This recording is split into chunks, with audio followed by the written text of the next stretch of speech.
예수님께서 말씀하신 선한 사마리아인의 비유 중에는 세 종류의 사람이 등장합니다. 첫째는 강도들이 나오죠. 여리고 내려가는 길목에서 지나가는 나그네의 보따리를 빼앗고 목숨까지 해치는 사람들이 있었습니다. 이런 강도들, 그들에게는 나름의 철학이 있었다고 생각합니다. 내 건 내 거고 네 것도 내 거야. 참 재미있는 사람들 아니에요? 네. 이거는 따라하지 않겠습니다. 이건 따라가면 안 되니까요. 이런 강도들에게는 두 가지의 특징이 있었습니다. 첫째, 소유 개념이 분명하지 않다는 거죠. 내 거 내 거를 구분을 못합니다. 힘 있는 놈이 다 가지면 다 내 거 된다는 거죠. 힘만이 아니죠. 지식이란지 법적 지식 등등 권력 이런 거 이용해서 남의 것도 빼앗을 수 있는 강도 같은 사고방식 가지고 사는 사람들이 제법 있는 것 같습니다. 이 사람들의 두 번째 특징이 있습니다. 수단과 목적을 바꾸었다는 겁니다. 하나님은 우리 인생들에게 서로 사랑하며 행복하게 사는 수단으로 재물이라는 것을 주셨습니다. 하지만 강도들은 그 수단인 재물을 위하여 목적인 사람들을 해치는 사람들이었습니다. 수단과 그리고 목적이 뒤바꿔 버렸습니다. 이런 점에서 생각해 볼 때 꼭 길모퉁이에서 칼을 들고 달려들어야 강도가 아니라는 생각이 듭니다. 신사복 점잖게 빼입고 있어도 내 것과 네 것을 정확하게 구분하지 못하는 사람들은 다 강도들인 거죠. 그 중에는 여러 사람들 다 있습니다. 권력을 쥔 사람도 있고 국회의원도 있고 공무원도 있고 참 착각에 빠진 사람들이 참 많이 있는 것 같아요. 제 거 아닌데 자기 것으로 소유하려고 애쓰고 노력하는 사람들입니다.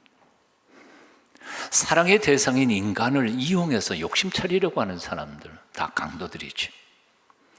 애국의 이름으로 부정축제했던 전직의 대통령들, 말끝마다 국민을 팔면서도 제 욕심만 차리는 국회의원들, 우정의 이름으로 친구에게 사기치고 사랑의 이름으로 결혼하면서 혼숙감으로 흥정하는 사람들 모두 다 날강도들입니다. 사람이 살다가 보면 도움을 받기도 하고 도움을 주기도 합니다. 너무나 자연스러운 일이고 또 아름다운 일이라고 저는 생각합니다. 하지만 처음부터 시댁 재산 보고 결혼하거나 처갓집 덕 보려고 결혼하는 것처럼 추한 모습은 세상에 다시 없을 것입니다. 부모 재산 보고 아양 떠는 자식놈들, 효도, 자식 덕 좀 보겠다는 부모의 계산, 다 추한 모습들이 아닐까 생각해 봅니다. 한번 따라해 보시겠습니다. 사랑에는 따라할 것도 없네요. 다 비춰졌으니까. 같이 한번 읽어봅니다. 시작. 진실하여라. 우정에는 순수하여라. 효도에는 마음을 다하여라. 자식에게는 조건 없이 좋아라. 동의하세요? 동의도 안 하시는 것 같아요. 대답도 안 하신 거 보니까. 동의하시면 아멘 크게 보십시다. 아멘. 사랑에는 진실해야 합니다. 우정에는 순수해야죠. 효도에는 마음을 다하고 자식들에게는 조건 없이 나눠줄 수 있는 부모가 성숙한 부모가 되어야 할 것이라고 생각합니다. 오늘 아침 각자 자신에게 물어보십시다. 나는 혹시 목적을 수단으로 바꾸지는 않았는가? 사랑할 사람을 이용했거나 아니면 이용해야 할 돈을 사랑하면서 살고 있지는 않는가? 지난 세월 어떻게 살았든지 상관없습니다. 이제부터 남은 세월만큼이라도 치사하지 않게 살았으면 좋겠습니다. 다 치사한 일 아니에요, 그런 거. 아름답게 사시기를 축원합니다. 이 두 번째 인물들이 있습니다. 제사장과 레위 사람들입니다. 30절부터 32절까지 함께 같이 읽어보시겠습니다. 시작. 예수께서 대답하여 이르시되 어떤 사람이 예루살렘에서 여리고로 내려가다가 강도를 만나매 강도들이 그 옷을 벗기고 때려 거의 죽은 것을 버리고 갔더라.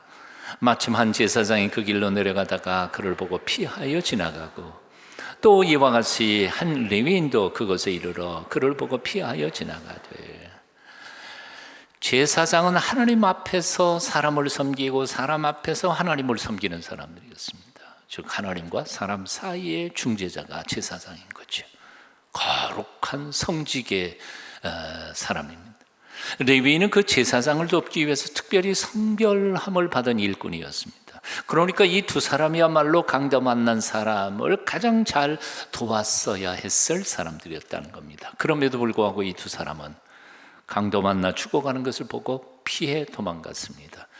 다시 한 번 더 99절을 다시 읽어봅니다. 31절에 보면 마침 한 제사장이 그 길로 내려가다가 그 다음 뭐라고 되어 있어요? 그를 보고 피하여 지나가고, 또 이와 같이 한 레위인도 그곳에 이르러 그를 보고 피하여 지나가되, 똑같아요. 그를 보고 피하여 지나가고, 그를 보고 피하여 지나가고.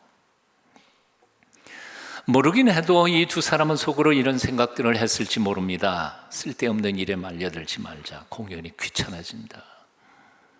이 사람이 이렇게 된 것이 내 책임인가? 왜 꼭 내가 도와줘야 돼? 남들이 하면 안 되나?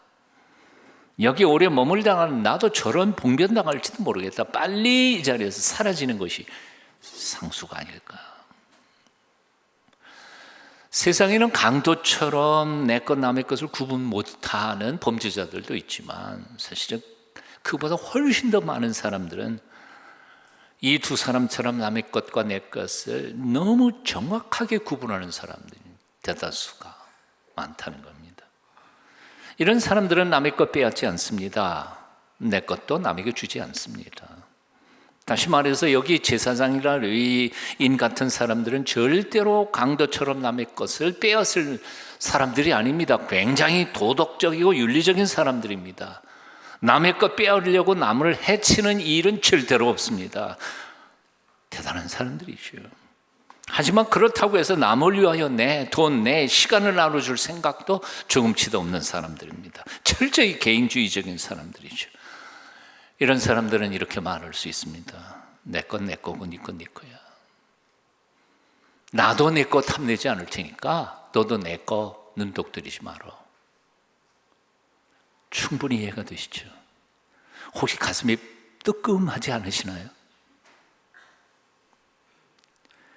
오늘날 세상에는 이렇게 개인주의적인 인생관을 가지고 살아가는 사람들이 무수히 많습니다. 그들은 폭력으로 남을 해하는 강도들을 욕합니다. 부정한 정치인들을 비난합니다. 동시에 남에게 피해 주지 않고 살아가는 자신들의 도덕적 삶에 스스로 만족해야 합니다. 남의 재산을 빼앗지 않고 법을 어기지 않는 사실 그 하나만으로 나는 이렇게 훌륭한 시민이 아닐까? 죄 짓지 않고 남에게 피해 주지 않는 것만 해도 나는 훌륭한 크리스찬, 성도가 아닐까라고 착각합니다. 자족합니다. 하지만 오늘 본문 30절을 보면 강도 만난 사람의 상태가 어느 정도냐면 거의 죽었다. 죽기 직전이었다는 거예요. 거의 죽었다고 기록하고 있습니다. 그런 사람을 그대로 두고 그냥 도망가 버린다면 그 사람은 분명히 그 자리에서 죽고 말 것입니다. 죽어가는 사람을 그대로 내버려 두고 그냥 간 사람들. 질문. 이거는 도덕적으로 얘기하는 거 아닙니다. 법적으로 얘기하는 겁니까? 대답 한번 해보세요. 유죄입니까? 무죄입니까? 진짜요? 예, 법을 전공한 사람 좀 얘기 좀. 제가 어디 찾아봤어요. 이런 경우에는 법정에서 유죄 판결이에요. 내가 사람 죽인 것만 살인이 아니에요. 죽어가는 사람 내팽개치고 도망가면서 그 사람도 유죄란 말이에요. 결코 그 책임을 모면할 수 없습니다. 다시 말해서 돈 때문에 사람을 죽도록 때려서 버리고 간 강도들이나 죽어가고 있는 사람을 보고도 내버리고 간 제사장이나 레위인들이나 결과적으로는 유죄인 똑같은 죄인들이라 그 말입니다. 맹자의 표현을 빌리면 50보 소 100보입니다. 맹자의 양해왕 편에 보면 이런 재미있는 얘기가 나오죠. 전쟁터에 가서 전쟁을 막 합니다. 불리해지니까 병사들이 다 도망갑니다. 어떤 사람은 발이 빨라가지고 100보 도망갔습니다. 어떤 사람은 발이 늦어가지고 50보 도망갔습니다. 50보 도망간 사람이 100보 도망간 사람 보고 저 비겁한 놈 그러고 비웃는다는 거지. 그놈이 그놈인 거지요. 도망간 건 마찬가지죠. 창세기 4장 9절을 보면 하나님께서 가인에게 이렇게 물으십니다. 가인아, 내 동생 아벨이 어디 있느냐? 가인이 화를 내면서 하나님 앞에 이렇게 묻습니다. 내가 내 형제나 지키는 자니까? 성경에는 없습니다만 하나님께서는 아마도 그 가인에게 이렇게 말했을 거라고 생각합니다. 야, 당연한 일 아니야? 형이 동생 지켜줘야지. 형이 동생 안 지키고 그러면 누가 동생 지킨단 말이냐? 아마 그랬을 것 같아요. 형이 동생을 살피는 것 당연한 일입니다. 내가 동생이나 살피는 자입니까? 형이 할 말이 아닙니다. 게다가 가인은 자기 동생 아벨을 쳐서 죽여서 땅에 묻어놓고 오는 길이었습니다. 그를 향하여 하나님이 내 동생 어디 있냐, 죄를 문책하는 자리에서 공의로운 하나님 앞에 대놓고 내가 내 동생이나 지키는 자입니까? 말도 안 되는 거지. 뻔뻔스러운 대꾸였습니다. 야고보서 4장 17절은 말씀합니다. 이러므로 사람이 선을 행할 줄 알고도 행치 아니하면 뭐예요? 죄니라. 악을 범하는 것만 죄가 아니라는 거예요. 행해야 할 선을 행하지 않는 것도 죄라는 거예요. 예수님께서는 십자가에 못 박혀 돌아가시기 몇 시간 전에 간곡히 부탁하셨습니다. 내가 너희를 사랑한 것 같이 너희도 서로 사랑하라. 우리는 형제를 지키는 자가 되어야 합니다. 이웃을 돌보는 사람들이 되어야 합니다. 고통당하는 이웃을 돌아보며 그들을 섬겨야 합니다. 왜 그래야만 합니까? 우리는 하나님 아버지의 아들이고 딸이 아닙니까? 그렇지 않으면 그래야 마땅하니까요. 그리고 그렇게 사랑하는 사람들을 하나님은 복 주시겠다고 약속하셨으니까요. 날마다 1년 365일 물을 받아먹는 사회는 연도가 높아서 물고기 한 마리 살 수 없는 죽음의 바다가 됐습니다.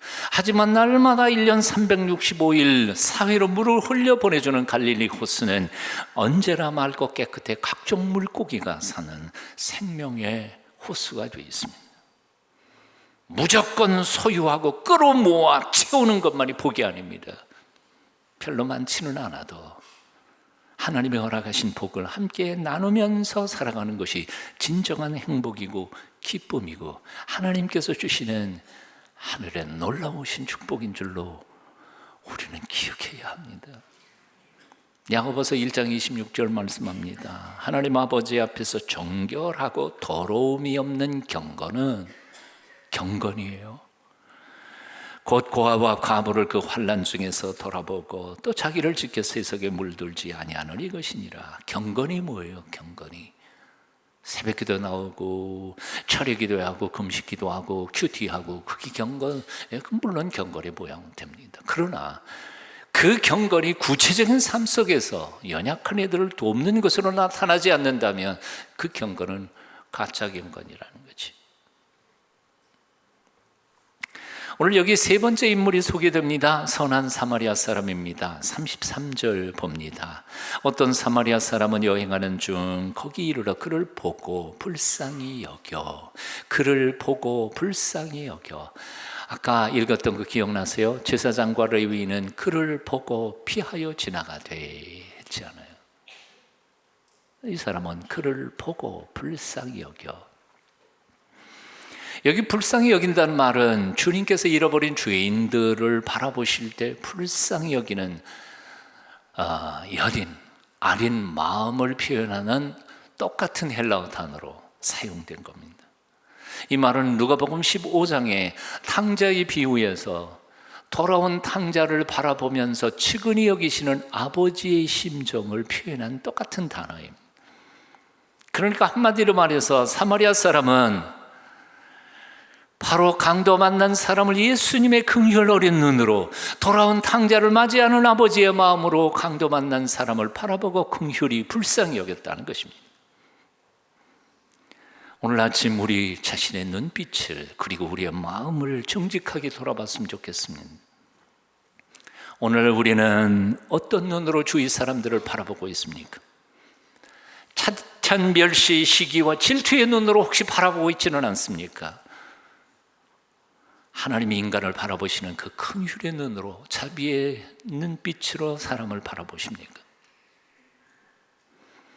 가난한 사람들을 향해 왜 가난해? 다 게을러서 그래. 매몰차게 말하는 소리를 들은 적이 있습니다. 어쩌다가 감옥에 들어간 사람을 향해 그놈 잘 됐다. 그런 여성은 한 10년쯤 썩어야 돼. 예수 믿는 사람이 그렇게 비정하게 말하고 있는 이야기를 들은 적도 있습니다.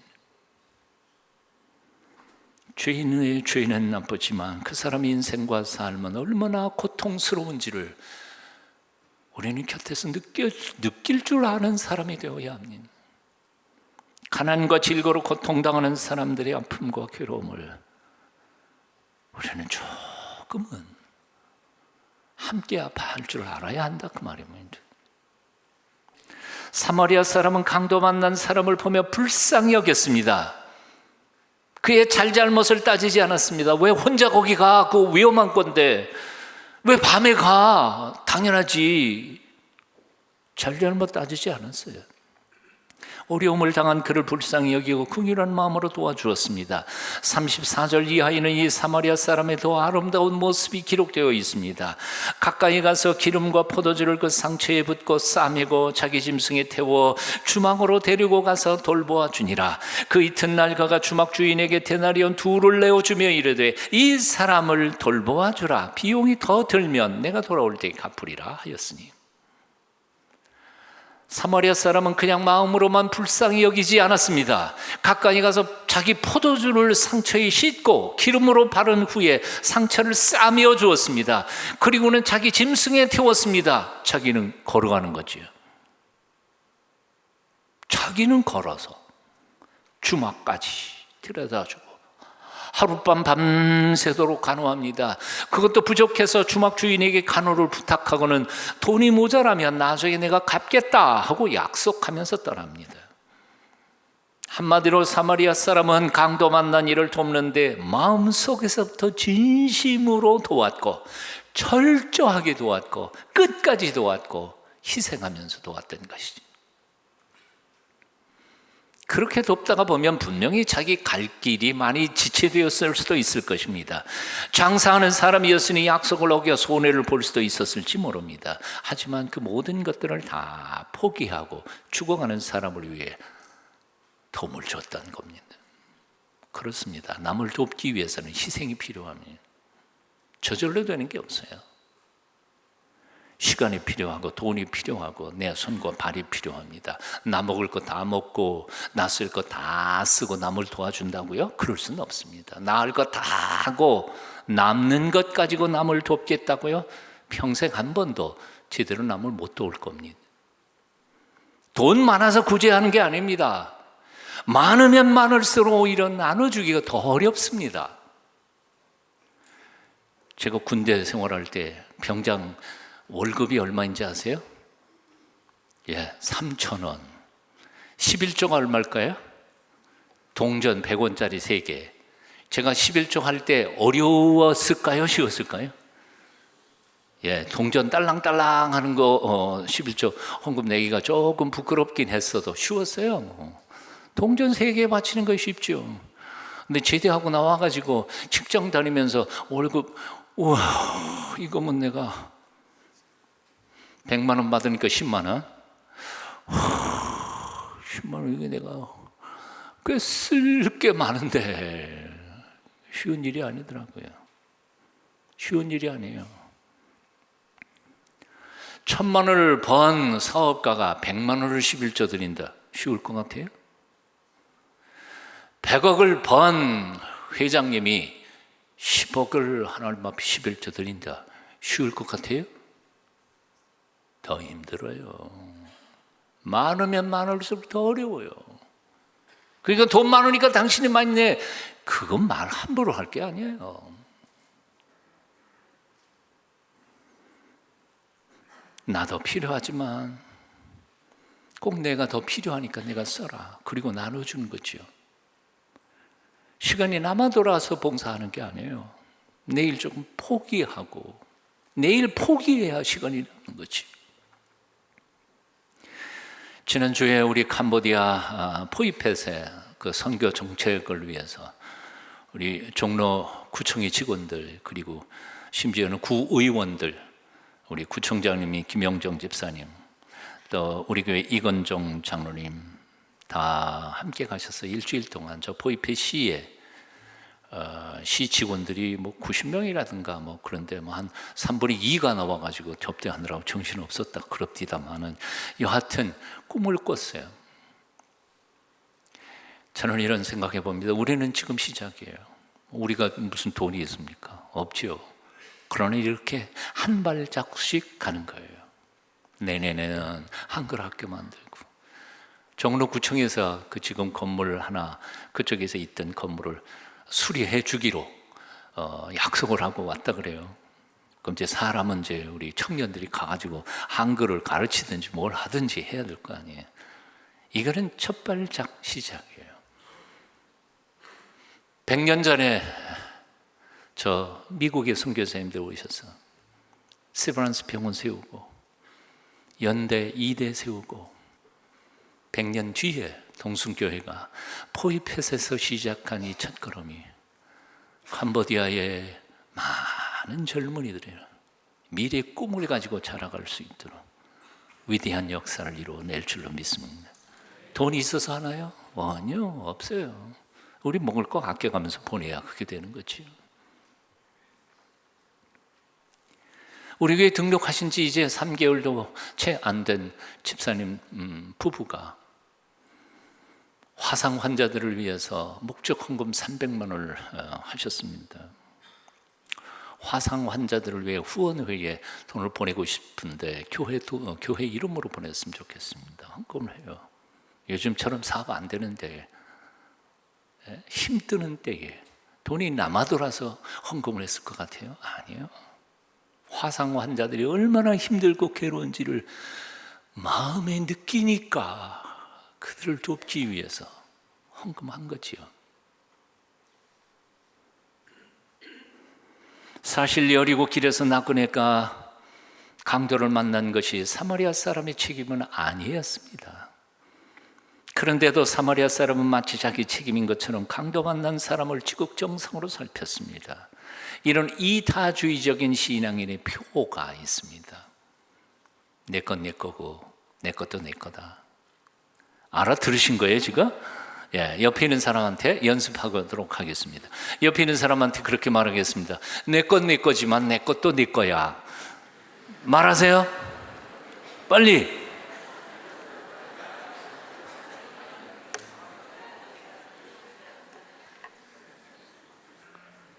쉬운 말은 아니에요. 쉬운 말은 아니에요. 그것이 정말 삶의 실천으로 나가기 시작한다면 세상은 정말 아름다워질 것 같다고 생각해요. 오늘 아침 우리 자신을 돌아보십시다. 우리는 어떤 사람입니까? 강도입니까? 제사장 레위인입니까? 아니면 선한 사마리아 사람입니까? 율법사가 예수님께 와서 어떻게 하여야 영생을 얻을 수 있을까요? 질문했습니다. 다시 또 이렇게 물었습니다. 그렇다면 누가 나의 이웃입니까? 그 율법사를 향하여 주님은 밝히 말씀하셨습니다. 너도 가서 이와 같이 하라. 오늘도 영으로 우리 가운데 와 계신 주님께서 우리에게도 밝히 말씀하십니다. 가서 너도 이와 같이 하라. 가서 너도 이와 같이 하라. 이제까지 어떤 모습으로 살아오셨습니까? 그리고 얼마 남지 않은 한 번밖에 못 사는 삶을 어떤 모습으로 사시겠습니까? 오래된 얘기입니다. 제 기억으로는 한 7, 8년 전의 이야기인데요. 안양에 사는 모 집사님 한 분이 가난한 동네에서 연탄 보일러 고치면서 사시는데 매섭게 추웠던 어느 겨울날 새벽이었습니다. 무심코 설거지 물을 길가에다 내버리는데 그 물이 튀는 한쪽 구석에 거적대기가 부스럭하고 움직이는 겁니다. 놀라서 들춰보니까 다 얼어버린 것 같은 새파랗게 질린 아기 하나가 웅크리고 있었습니다. 그 아기를 안고 들어오면서 집사님은 내 비록 부자는 아니지만 내 집 앞에 버려진 아이를 버릴 수는 없지. 이 아이를 이렇게 만나게 된 것도 하나님께서 내게 키우라고 주신 명령이 아닐까. 그리고 그 아이를 그냥 키웠습니다.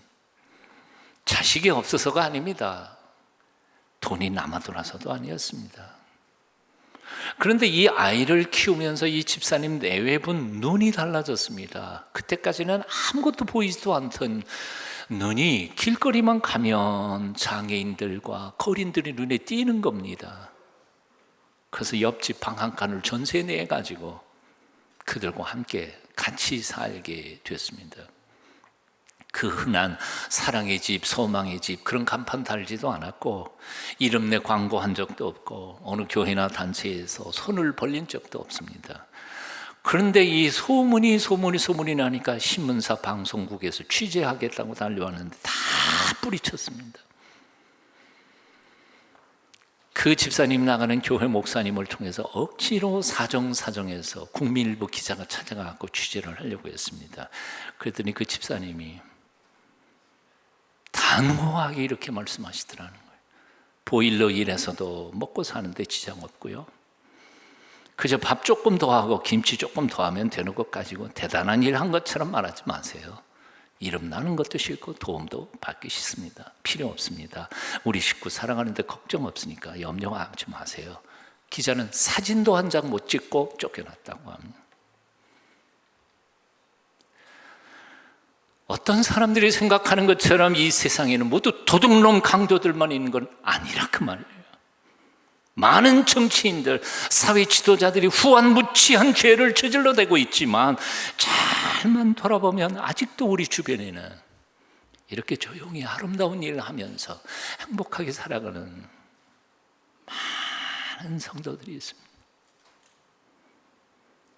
선한 사마리아인이 많은 세상, 정말 아름다운 세상입니다. 저와 여러분이 그런 아름다운 세상 만들어갔으면 좋겠습니다.